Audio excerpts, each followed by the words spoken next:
Good morning, Malacañang Press Corps. Welcome sa regular press briefing, the presidential spokesperson Ernesto Abella. Good morning, sir. Good morning. Our guest for today is from the Office of the Cabinet Secretary. Mr. Jonas George Soriano is the Deputy Executive Director and Assistant Secretary for the Project Performance Management Office. He will discuss the plans, programs, and accomplishments of the CABSEC. Ladies and gentlemen of the Malacañang Press Corps, let's all give a warm welcome to ASIC George Soriano.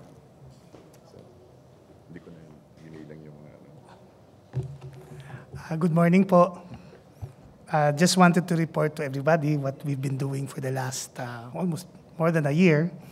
And we are guided by 4 basic documents. Executive Order number 99, Executive Order number 1, Executive Order number 6, and Executive Order number 9, and our approved organizational structure. What we've been doing for the last few months, we've been in charge really of making sure that the executive part of the organization of the President, through the Cabinet and its various agrupations, are regularly meeting, and at the same time providing the necessary mechanism for participatory governance and feedback. For the last one, almost more than a year, what we've managed to do is really work together with the various organizations in setting up the presidential agenda. We are now gearing towards moving that agenda beyond just making it a promise, but moving towards delivery. Part of our delivery mechanisms are first the cabinet clusters, and the most active ones led by the HDPR, Human Development Poverty Reduction, the economic cluster. We hope to meet with the infra cluster. We're trying to set it up before the end of this month, and then meet also with the participatory governance cluster. The other clusters that are continuing meeting are the clusters for security, justice, and peace, and the cluster for climate change and disaster risk reduction. We believe that part of governance is making sure the mechanisms that run up to the cabinet level are always and in constant flux of meetings to make sure not only that they are just discussion points, but make sure that the agendas are really made and put in place and actions are made. On the other hand, we'd also like to mention to you that we are still undergoing a lot of processes when it comes to participatory governance and feedback of the people, and we hope that in the next few months, especially for the feedback of the people, we can give you a better update in the next few weeks. Significant parts that we'd like to mention is in the next few months, a lot of the implementation by the other clusters will rely a lot on the discussions that will be made during these cluster meetings. The President loves cabinet meetings, and right now what we're trying to do with the help of the other cabinet secretaries is to make sure that as we bring it more to giving a higher premium already to actionable points that have to be made. Aside from these agrupations, the CABSEC is also in charge of the subcommittee on housing for Task Force Bagong Marawi, and we're looking at putting in place, together with Secretary Del Rosario and NHA, the transitional housing within the next 2 months. Hopefully this will also be put in place in a way that we're not only building houses or homes, but we're also building communities. The other one that we're also working on is the group where the President has released an order recalling the formation again of the Task Force Yolanda. We've decided to do a lot of the meetings of Yolanda already in the area instead of doing it here, so that we can have direct engagement with the stakeholders in Leyte and in Region 8. All of this and the other mechanisms, you will see more and more of this, because these are also the arenas where the different cabinet secretaries and our President brings about policies and at the same time make sure that programs are implemented. So, for now, this is all. Thank you very much. MPC, you have question for ASEC Soriano? Joseph Moro? Sir, yung update na lang sa Yolanda Rehab, may mga reports of the shelters being substandard. What steps have we taken to investigate or do something about it? There was a committee hearing in Congress kahapon, and the NHA administrator was really, he began his speech by saying, a lot of what has happened before, minana niya. So what is happening now is there's a cleansing, of course, of sino ba talaga ang dapat maggawa ng bahay. Kasi there have been reports na umabot sa amin. There was a way of, before, there were a lot of initiatives na instead of when you get a contractor, they were subcontracted. But these are all still being worked out by our administrator. And hopefully, when you meet with him, he will also detail to you what he's done so far. A lot of it also has something to do with streamlining a lot of the processes. The HADC chair is working together with our secretary so that we can bring down the number of years just to put out one house from 2 to 3 years to hopefully 6 months. And in fact, kung kaya, mas lower. A lot of the problems deal really with so many processes na dadaanan na walang, kailangan mo isa-isa yung opisina, minsan pabalik-balik. And then, a lot of it also is, we'd like to also one way or another commend the agencies that are working together with Yolanda. They've been trying. It's been very difficult. And what they're saying to us is the initiatives that they've done so far are based on what they can do in terms of what their actual situation is, because some had contracts before, so you have to take out the contracts. But the others are based on the budgets that were given to us for 2017. So we are working very closely with the stakeholders to make sure that we get exact feedback from them about the actual implementation. The number of houses, I don't have the exact number of data. That is, I'll get back to you about it, what has been completed so far to date. Okay, MPC question? P. Aranyada? Hello. Morning, sir. Sir, in the Senate yesterday, the PLLO was scolded by senators because there seemed to be a disconnect between their job of linking the executive with the legislative. Since the cabinet secretary also handles policies for the president, were you surprised by this issue, this concern, and what could be the steps taken to sort of improve the PLLO and the way they coordinate with the palace on the laws that the Congress is trying to pass? Well, I'm not privy to how PLLO does it. Our office kasi has a liaison officer also to the Congress. This is ASEC Eve Cruzada. So what we try to do on our part is to make sure that the agreed upon agendas and the priority listing of bills are also monitored by us in partnership with them. And we work very closely with PLLO because we feel that the office that's supposed to coordinate with the Senate and the House is really the PLLO. So we do that in partnership with them. I'm not sure how, so far with us, we have no problems, but I'm not sure kasi what happened yesterday. So maybe it would be better that PLLO would discuss that. Question, MPC. Jenaline Kabiling, Manila Bulletin. Sir, we're just curious. Are you monitoring cabinet performance? And how do you gauge their performance? Meron ba silang targets at the end of the year and yun, yung performance nila?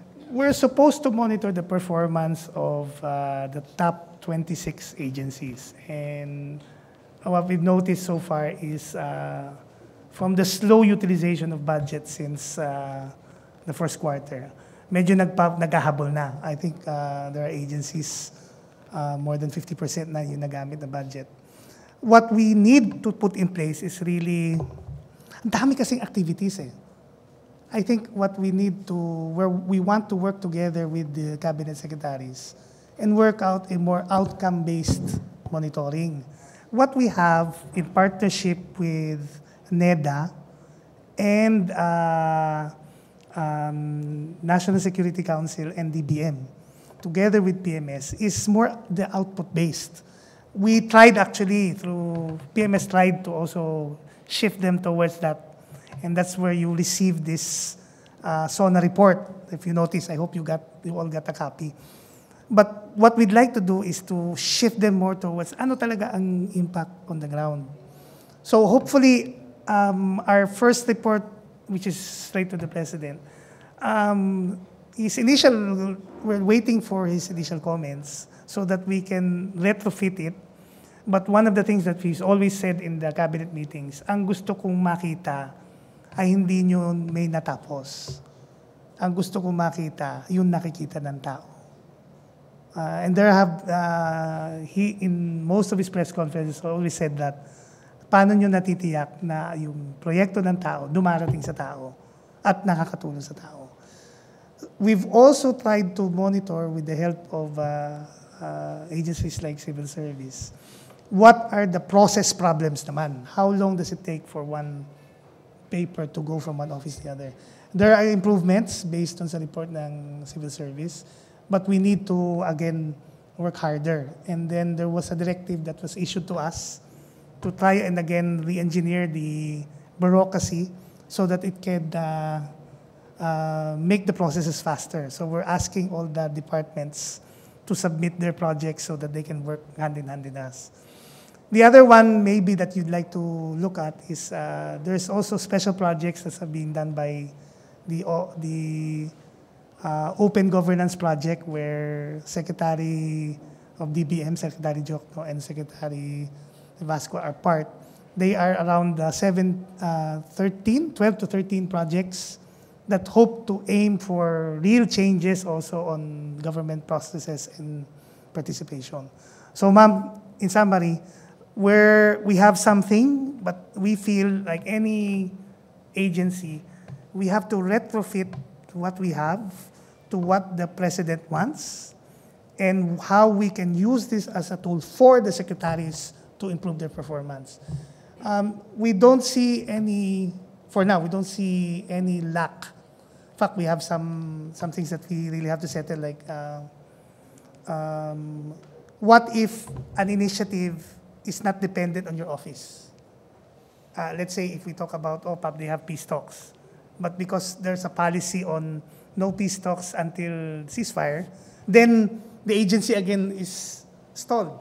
But if you look at their performance, marami silang nagawa activities. But in the end, ano habol mo, di ba? Ang habol mo is the end of the problem. Or the other one that we would really like to work on because it's under our office is really how do we aim for bringing 6 million out of poverty. We're hoping through the cabinet clusters we can work on this. All of this, we will be doing two things. One is working together with the cabinet secretaries to come out with roadmaps for them for the next 6 years. And the cabinet cluster roadmaps, which will be facilitated also by our office. Okay, MPC question? Okay. Pia Ranyada? Sir, just follow up on that. So, sir, what was the result of the civil service study? How long does it take for a paper from a department, tas bibigay sa palace, tas isa-sign ni President? How long does it take? What in the report, it did not mention how long it takes. What happened was it showed what are those problems. And part of the problems that they stated, and if you look at even their press release statement, no, a lot of it have something to do with, slow processes, and then unclear procedures and discourtesy. These are the top three. But there are other issues. There's even bribery, there's even extortion, poor quality. They're all here. Eh? So what they've mentioned is normally there's an ARTA law. That ARTA is you're supposed to, within 72 hours, to do something about any complaints registered. So far, approximately 80% of the complaints were handled in a way that there was good feedback coming from the people. But, you know, and the total feedback that we're getting is still very low if we compare it to the total population. And we're trying to improve that. And that's the reason why, hopefully with the help of spokesperson Abelia, when we have everything online, we will get back to you and report what we are doing and what we finished. But with CSC, marami na rin to eh. If I remember during the last administrations, these kinds of complaints were not nationally televised. Normally, they were just a function of one agency contacting the other. But this one, there's a high priority at our level through the Office of the Cabinet Secretary and also through, because the Presidential Complaint Center is also being monitored by PMS and this, Secretary Bongo. We will try to make sure that all these are worked out very quickly. So the number of days, wala pa. Ang parang lumalabas lang is some experiences. Halimbawa, there's a story here about a person who was getting the benefits of GSIS. And that was, if I remember right, mentioned almost 5 months. And when they made the complaint immediately after, May 6, 2016, processing of a claim. Nainis, February 23, nag-complain. And then April 27, the claim was already settled by March 31, 2017, which is a very good response. But again, syempre, it's still 1 month. What we'd like to do is to make it even faster. So we're working very closely with these agencies. And the agencies are just requesting talaga lang na we make sure also that these types of claims, of reports, give more detail and veracity so that hindi doble ang complete staff work. Meron sa amin, meron din sa kanila. And sir, lastly, could you tell us kasi you monitor the performance of the different departments and secretaries, which were the top performing agencies and which were the lowest performing? Alam mo, our report for this second quarter, hopefully within the next 2 weeks matapos. The first quarter kasi, ang problema is everything, if you look at their performance in terms of the activities, medyo everybody's doing their work. If you look at the utilization, doon lang nagkakaproblema. And part of it really was, there are work and financial plans that cannot release money on the first quarter. So, I cannot directly say this department did not do well. I'll give you an example. No? Let's say, one agency said, our problem is, one of our biggest budgets has to do with the capital outlay. But capital outlay takes a negotiation process that's by law required to do this. And we could not release during this first quarter because we're expecting, even though we started on January 1, lumalabas, second to third quarter namin makukuha yun. So, these kinds of issues are the ones that are bungling a lot of the agencies. It's really how to make sure that they can make their activities well. But if you look at each agency in terms of how many people have they served, how everybody has it. In the end, I cannot totally say to you again, Pia, na this top performing, this low performing. Kasi I think that would be better said maybe at the end of the year. Kasi by the end of the year, okay, ito yung nagamit mo, ito yung performance for the quarters, paano? Kasi we've been noticing, we did a little checking with the agencies. And they showed us the work and financial plans. Yeah, but this is our problem, ito. No? Kasi all of them, they don't want to report to the president that says they're not performing. And when we wanted to check, we said, oh, totoo naman, they're performing, but there are certain things that were not released immediately or not done immediately, or they're part of the work of financial plans. Kaya, for now, I can't state which one. Magkita tayo ng January. Mas safe ako, January. Kasi I can already latag na yung all of this. Okay, thank you, Pia. Questions, MPC? No more? Thank you, Assistant Secretary George Soriano, Presidential Spokesperson Ernesto Abella.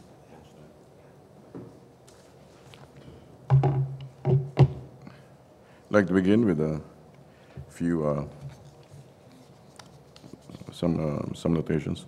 The Philippines is among the top financially inclusive countries. In the 2017 Brookings Financial and Digital Inclusion Project report, the Philippines ranked 4th among 15 countries which provide accessible financial services to the public, gaining an overall score of 76%.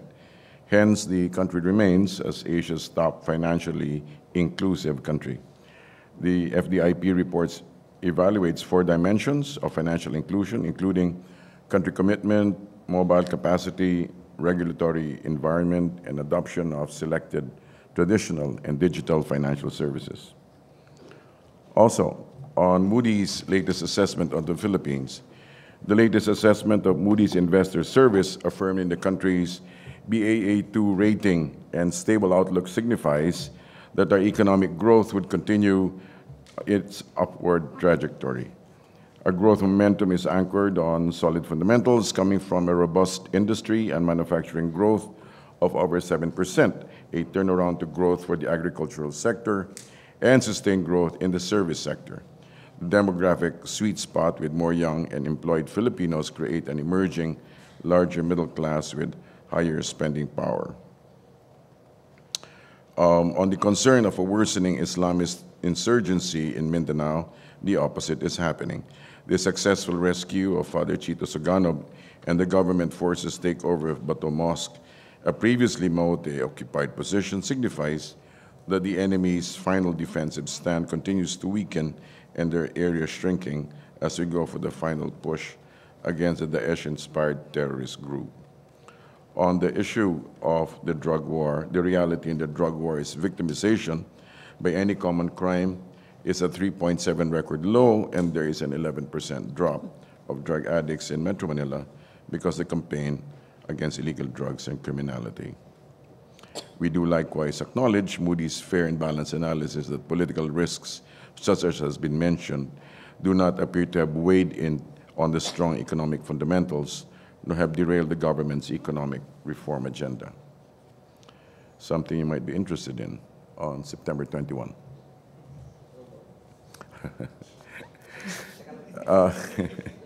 It's important to take note of 2 developments regarding September 21.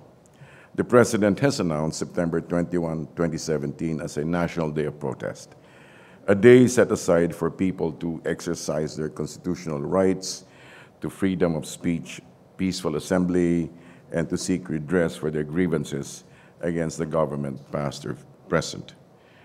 Law enforcement authorities are directed to stay away from mass actions and to exercise maximum restraint unless their intervention is necessary to maintain public order.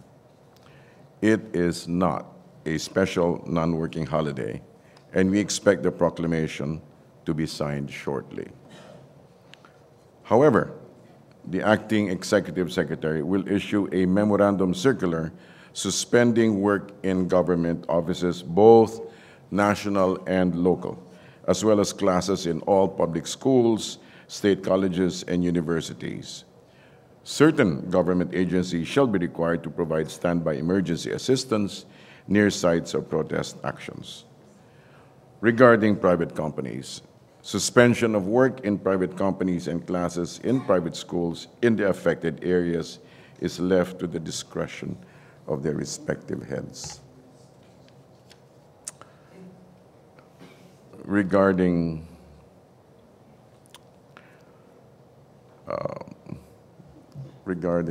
legislative officials having immunity, just a short comment.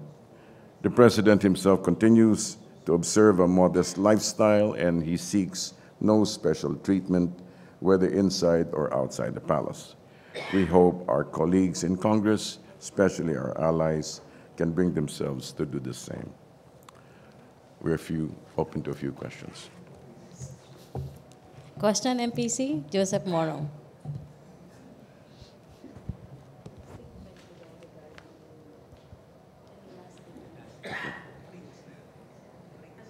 There was no name mentioned.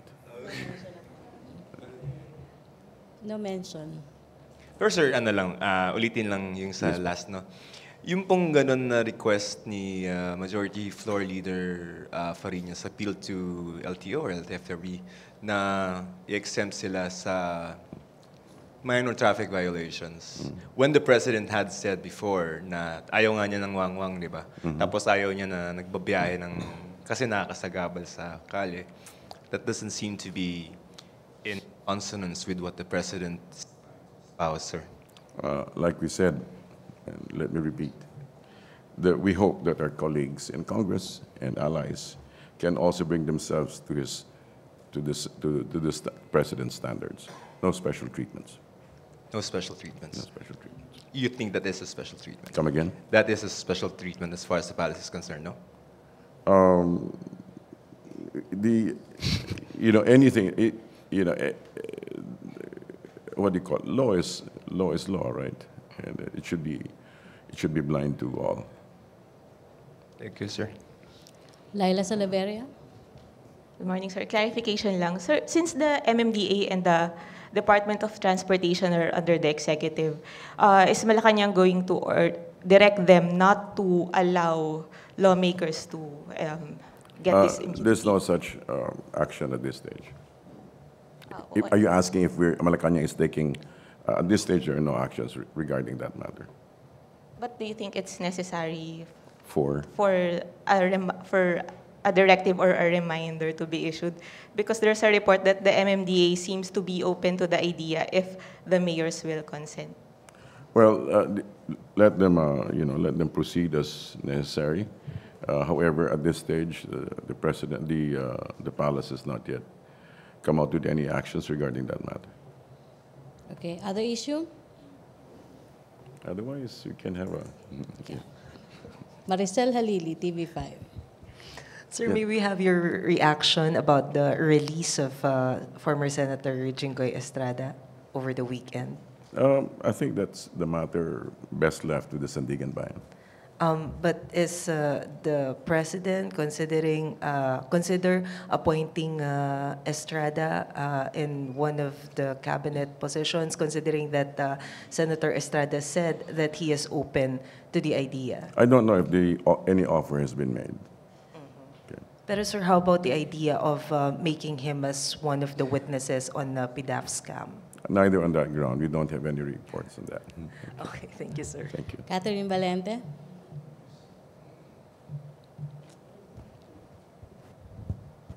Good morning, sir.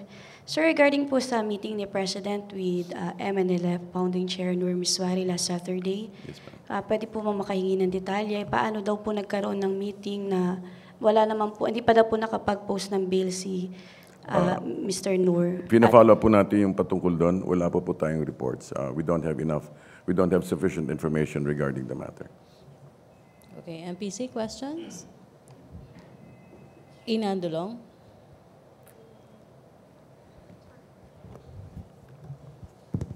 Sir, I just want to get a clarification from Malacañang about this post from the Presidential Security Group announcing suspension of... Ma'am, that's not official, as far as I know. That's the October thing, the future... For November. For November, For yeah. the, work suspension because of the ASEAN. We do not have any, we don't have any official document regarding that. It hasn't reached my desk. So as far as we're concerned, up to this stage, it is not official. Is it a fake... I wouldn't know. I wouldn't say that. I wouldn't say it's fake. I don't have any opinion regarding that, except that at this stage, we don't have any official announcement. is it now part of the PSG's role, sir, to make such announcements for holidays? Why is it suddenly making such announcements that should be ideally coming from your office? I cannot speculate. Thank you, sir. Okay, Joseph Morong. Sir, si Senator Trillanes is in Singapore, and according to our reporters there, yun daw pong account number that was published in social media ay non-existent dun sa DBS Alexander Road branch na sa Singapore. This was the account number that was referred to by certain government officials and also the president. So as far as Senator Trillanes is concerned, that's non-existent now, sir. So, well, that needs to be further verified. What do you mean, sir? Well, if the president made a statement, then we made a statement regarding that matter, then it's something that we have to verify from our side. If the president indeed said that. If the president indeed said that. But sir, assuming, sir, that that account has been, number one, the president did refer to that, and number two, that the account did not exist or does not exist. So, paano, sir, yung... Then we'll have to wait. We cross the bridge when we get there. Okay, MPC, no more questions? Okay, thank you, Presidential. Thank you very much. Okay, Joseph? Sir, yung kay Senator Jinggoy lang. Come in. Senator Jinggoy. Opo. The president is strong on his anti-corruption drive, no? And Yes. in fact, that's one of his 3 campaigns, right? Yes.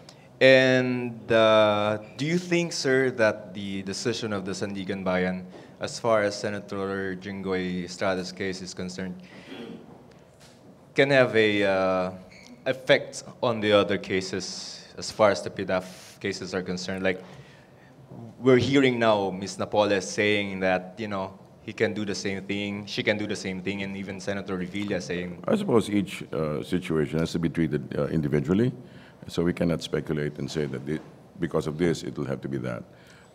But does it not weaken the president's stance against corruption? The president is very strong regarding the matter, and I'm sure,